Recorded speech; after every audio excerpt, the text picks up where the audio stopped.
You're listening to the Cyberwire Network, powered by N2K. We found that there really is a continued issue with general cybersecurity awareness and knowledge among working adults around the world. Hello, everyone, and welcome to the CyberWire's Hacking Humans podcast. You know this show. This is the show where each week we look behind the social engineering scams, the phishing schemes, and the criminal exploits that are making headlines and taking a heavy toll on organizations all over the world. I'm Dave Bittner from the CyberWire, and joining me is Joe Kerrigan from the Johns Hopkins University Information Security Institute. Hello, Joe. Hi, Dave. Got some good stories to share this week, and later in the show, my conversation with Gretel Egan. She's from Proofpoint, and we're going to be talking about their 2020 State of the Phish report.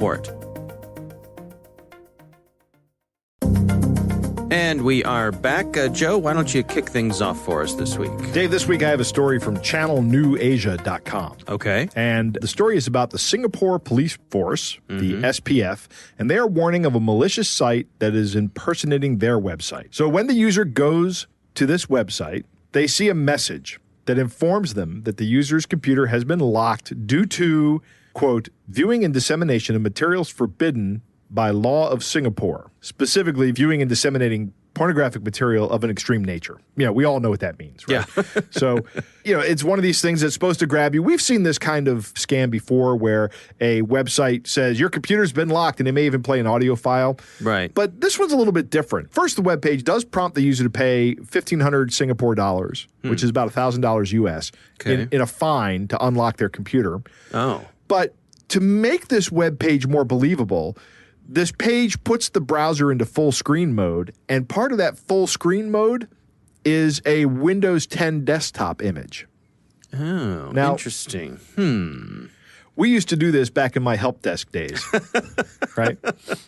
With our fellow help desk people on computers before we all knew to lock our computers on a regular basis, right? Yeah. One of my coworkers went to another one of my coworkers' desktop, took a screenshot of his desktop, then took all of his desktop icons, put them into a little folder, hid that over to the side, and then replaced his wallpaper with the screenshot. Yeah. And then the guy would come back and he would say, why are none of my icons working when I double click on them? Because you're not clicking on an icon, you're clicking on an image. Right. Screenshot. Right. One time we were running SETI at home on our computers. This is actually when I moved into development. Yeah. They used to have this really pretty graphic that would show you all the noise of the space noise you were listening to. Yeah. And every now and then there would be a spike in that noise. Yeah. E.T. phoning home. Right. So, it's random, right? Yeah. But I took a screenshot where there was a spike on it, and then I drew an arrow to it, and I took a screenshot of a dialog box, and I mixed it all together, and I edited it up. It said, congratulations, you found an extraterrestrial signal. Please call SETI at home right now at this number. and the guy calls the number, and it's obviously not SETI at home, right? Okay. It's a completely different number. Was it like Burger King or something? Or? No, Dave. It was not anything so innocuous. I see. Okay. In my youth, I was a little bit of a jerk.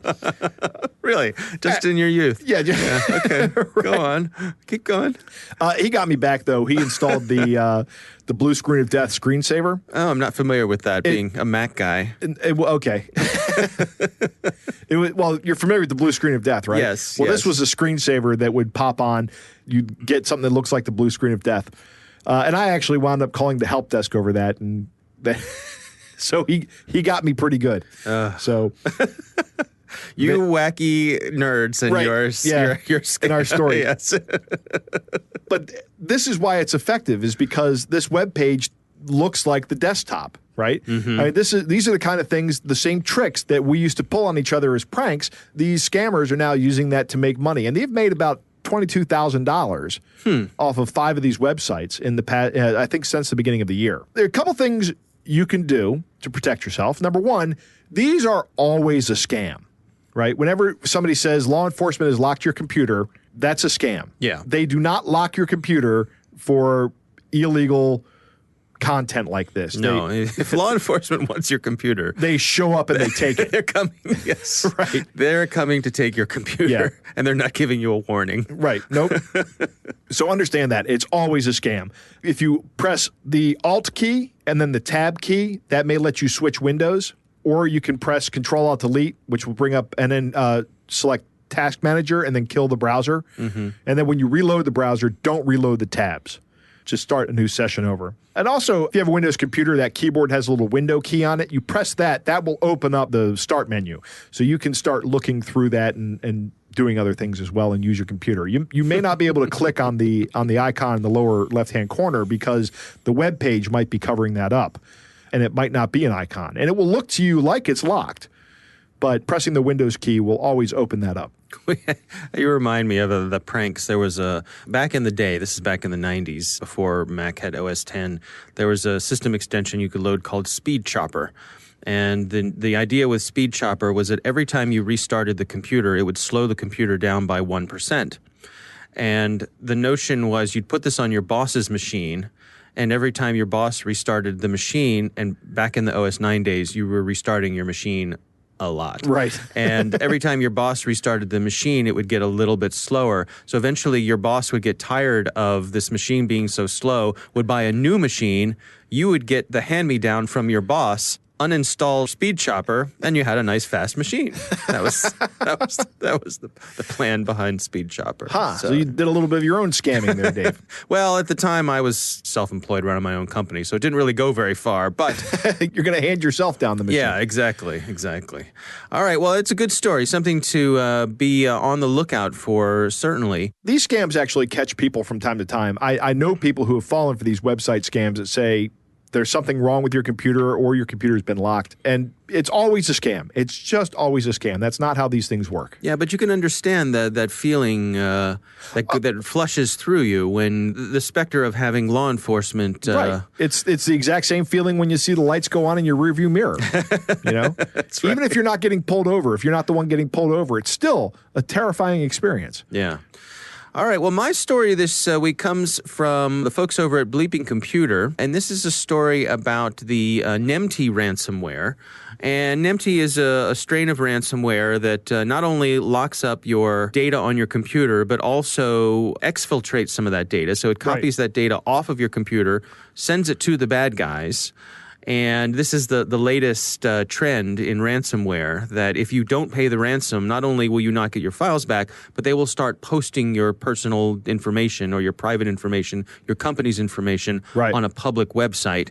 And that is a way that they this is how turn they're on the heat. Changing the economics of it, because a lot of people are saying we're not paying the ransom because we have good backups, because ransomware has been around for a while. Right. So the situation has changed. So what they're doing now is they're exfiltrating and threatening to release the data. Yeah. I don't know that I would ever recommend being incentivized by them committing to not releasing the data, because there is no way that you have to demonstrate that they won't release the data or sell it to a competitor. Yeah. Well, it's a good reason to have your data encrypted at rest. Yes, it is. So if your data is always encrypted on your machine, even if they get it, they can't do anything with it because they won't have the keys. That's correct. But none of this is the reason why I bring up this story. That's all backstory for the main story. The main story is how they are distributing this. They are using the most minimalist way possible. So imagine yourself getting an email message, and the message subject line is something like, "Don't tell anyone," or "I love you," or "Letter for you." There was an entire virus that spread with an email called "I love you." Yes. Back in the early 2000s. "Will be our secret," or "Can't forget you."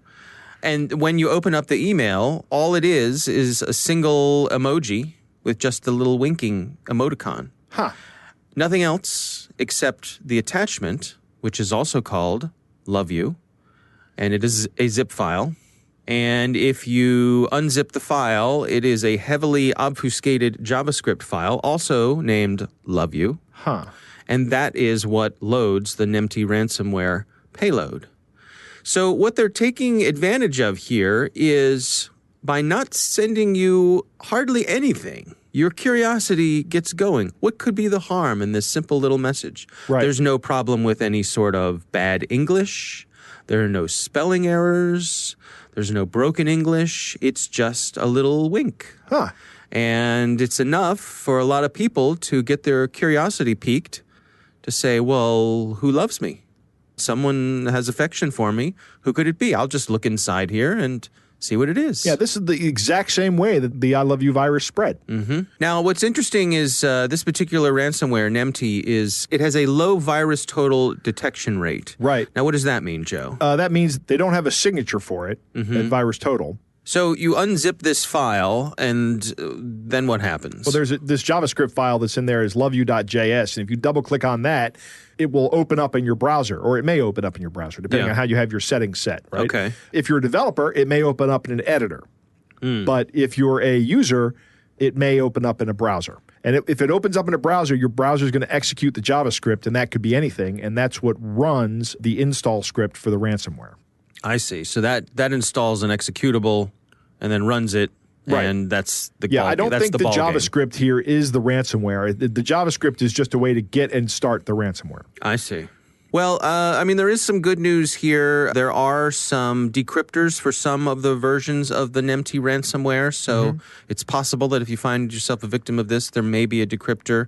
It's always a bit of a cat and mouse with these sorts of things. The developers of the ransomware are updating the types of encryption they use, and people work on building encryptors and so forth. The bottom line is spread the word that just because there isn't very much in a message here, that could be a sign that something's up. Don't fall for it. Don't be seduced by the simplicity of the message. Yeah, absolutely. All right. Well, that is my story. It is time to move on to our catch of the day.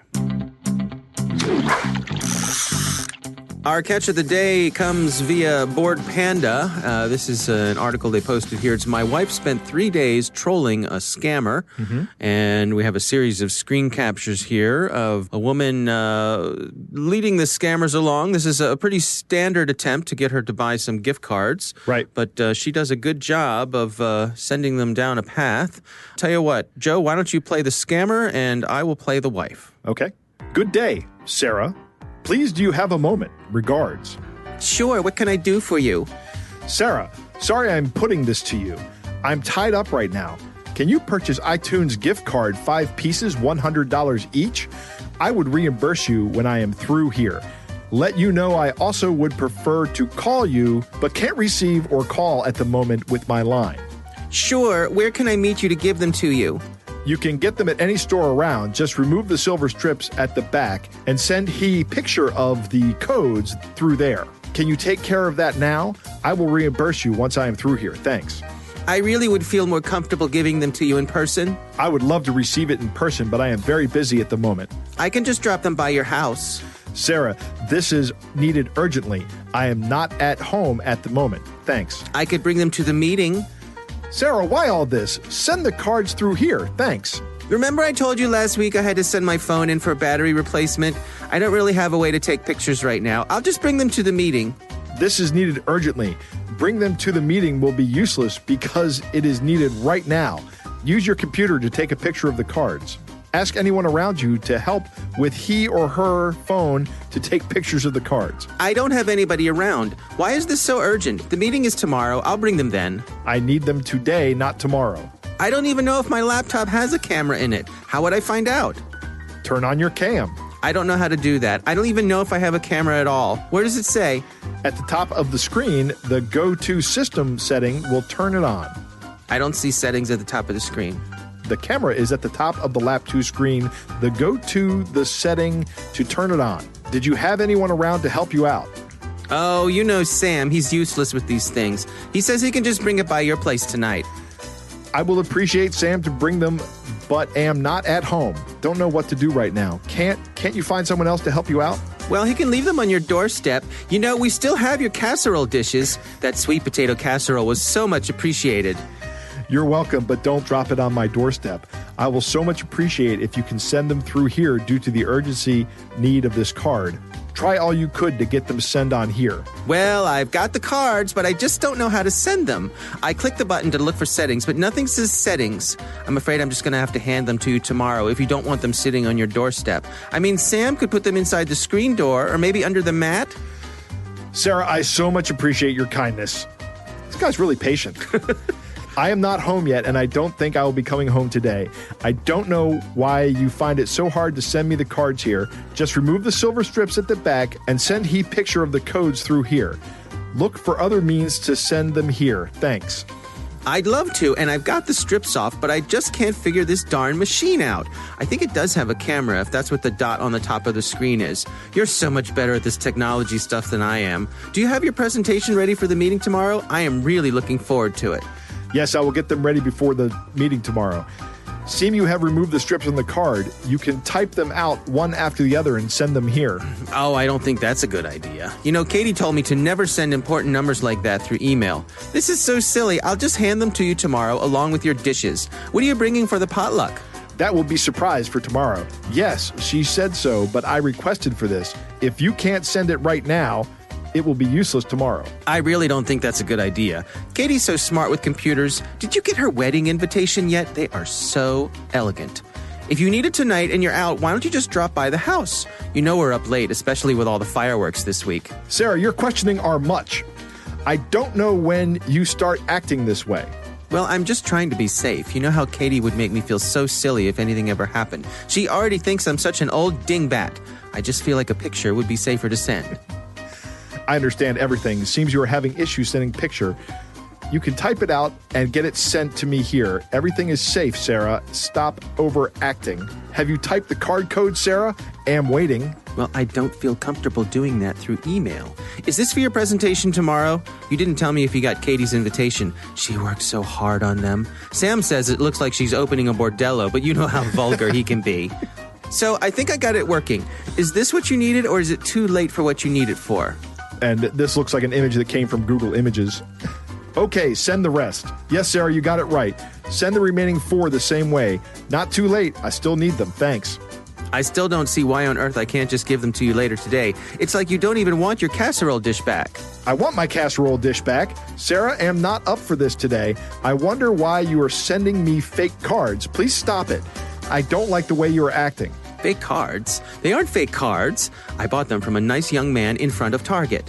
Okay, snap all the cards and send them here. And she sends the same picture of a sample picture of a card. Right. Oh, whoops. You know, I'm not very good at these things. Really, I don't know why you're so snappy today. You must be really nervous about that presentation. It's just the League of Women Voters. It's not a tank of piranhas.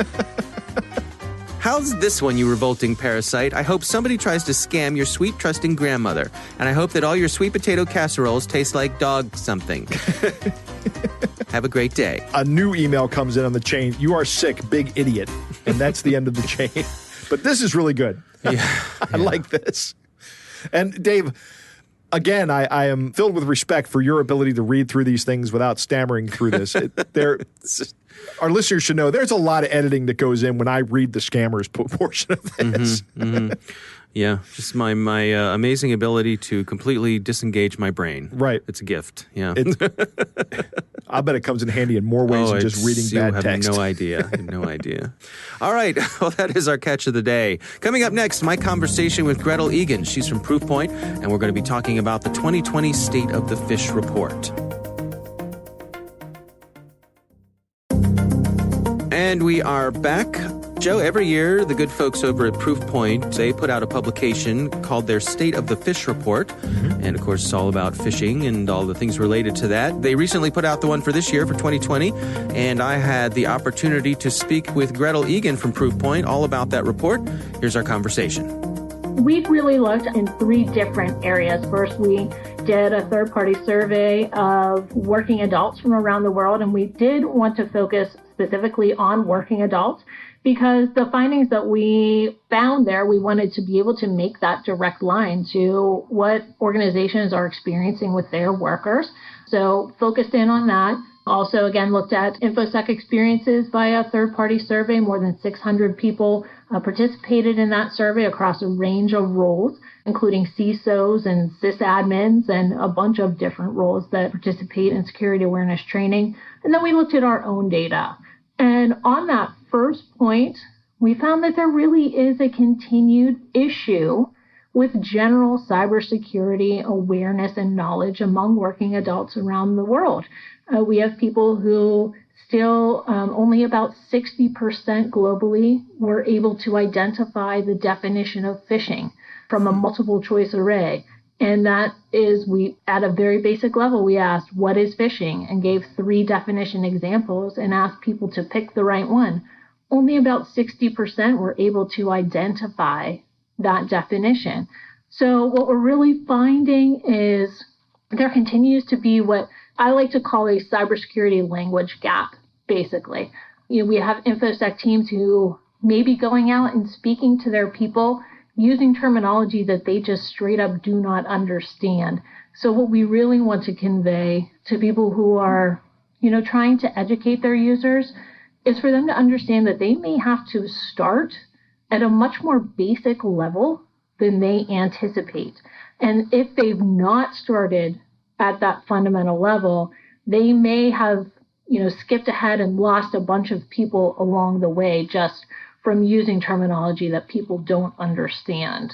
Since you've been tracking this for a number of years now, what are you seeing in terms of trends? How have things changed over time? Well, one thing that we really saw come roaring back, and not surprisingly, for 2019 were InfoSec teams saying that they experienced ransomware infections. And we did see a significant fall off in ransomware in general in 2018.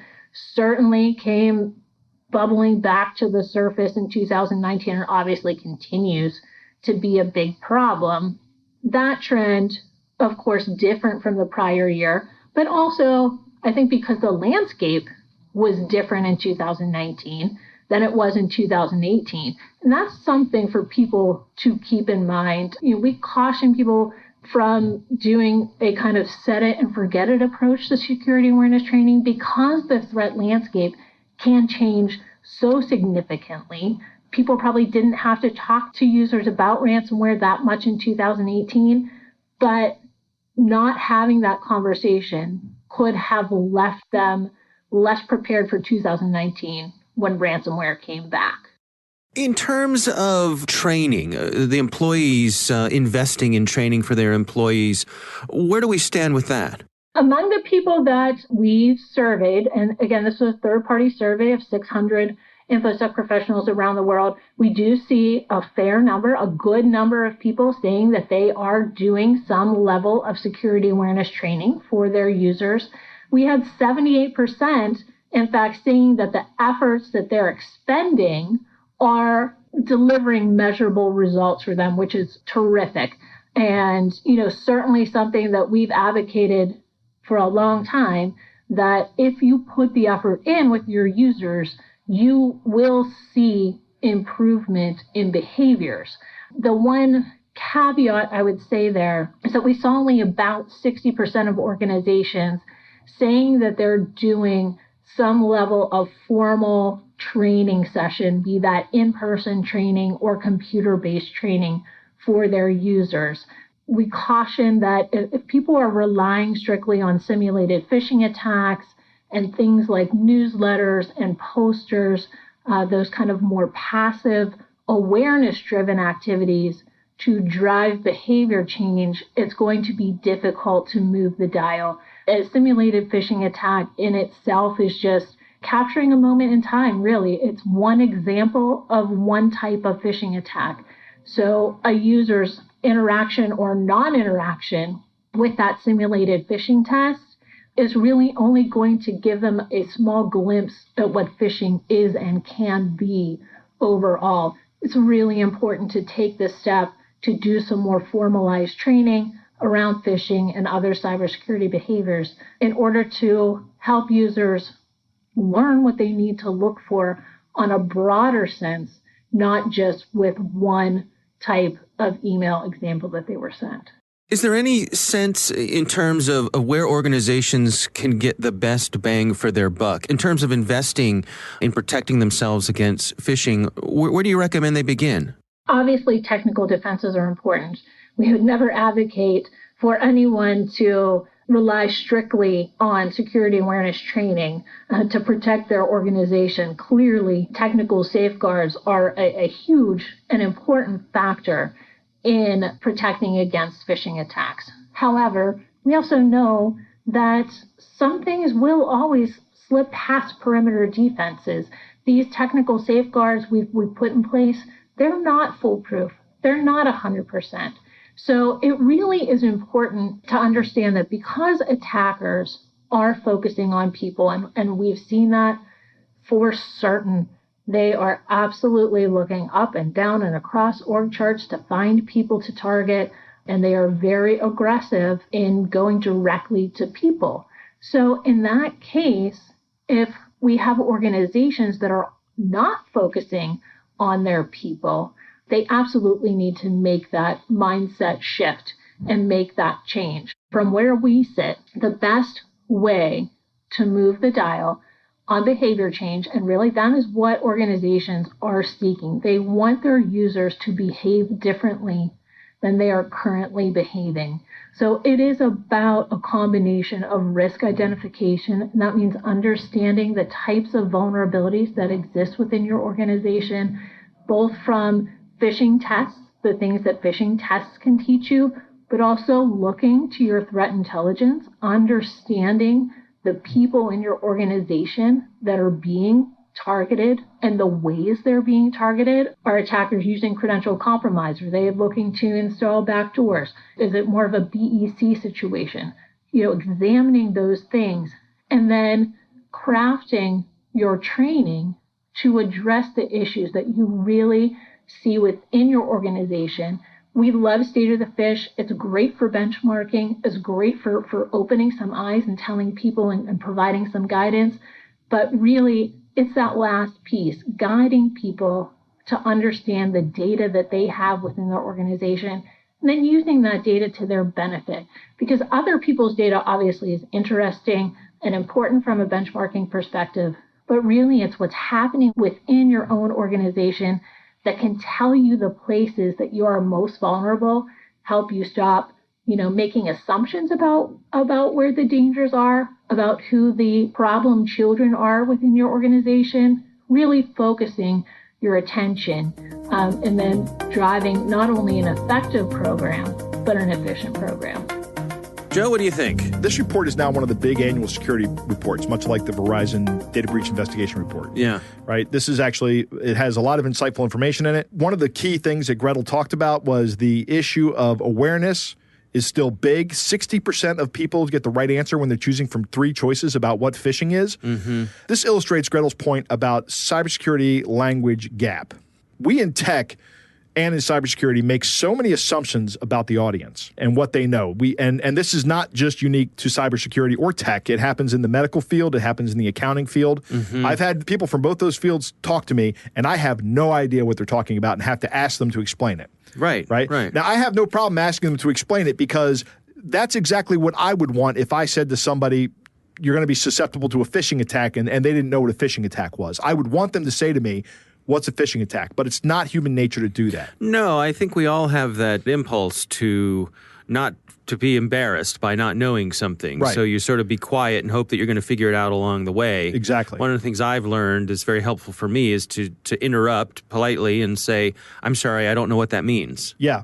And then you'll get an explanation, and then you know. Right, but we don't want to do that as people. And when you're trying to teach people or talk to people about cybersecurity, you have to understand that nobody's going to ask you that and explain it to somebody who doesn't really know what the jargon and the lingo is. Mm-hmm. Security training must be ongoing. Is another point that she made. You can't just do it one and done, fire and forget, right? Mm-hmm. It's not that. 2 reasons for this. 1, the landscape changes all the time. Right. And 2, people need to be reinforced. The DoD has annual security training requirements for everyone that holds a clearance. You have to go and complete some kind of OPSEC training. Another point here is phishing tests alone are not going to work. I've been saying this numerous times. There is no one thing that's going to work. You need a full-featured plan that includes people, technology, policy, and training. And you need to attack it from all sides. Again, I find it helpful to compare it to public health. Washing our hands isn't going to, it's going to help a lot, but it's not the only thing. There are many other things. It's a system. It's an ecosystem. Correct. And many different things have to happen to be successful. It's got to be a system, and nothing is 100% foolproof, and your policy needs to include planning for what happens when everything fails, because eventually it will. Right? Mm-hmm. You need to have some kind of disaster recovery plan. Right. Business continuity plans and things of that nature. Those should be part of your security or risk planning. Another great point that Gretel makes is that your security program must be tailored to address the risks of your organization. There is no cookie cutter security plan that's going to work. You can't just copy and paste someone else's security plan. They're going to have different risk tolerances, different system requirements, different people in their organization than you're going to have. Yeah. It has to be custom for every single organization. That doesn't mean it has to be complicated. That doesn't mean there aren't commonalities that you can leverage, but you should not delude yourself into thinking that you can just slap some kind of policy up that everyone else uses and say that'll be good enough. Yeah, and the work you do now could save you a lot of heartache in the future. Absolutely. An ounce of prevention is worth a pound of cure. Right? That old saying. Yeah. Thanks to the Johns Hopkins University Information Security Institute for their participation. You can learn more at isi.jhu.edu. The Hacking Humans podcast is proudly produced in Maryland at the startup studios of Data Tribe, where they're co-building the next generation of cybersecurity teams and technologies. Our coordinating producer is Jennifer Iben. Our executive editor is Peter Kilpe. I'm Dave Bittner. And I'm Joe Kerrigan. Thanks for listening.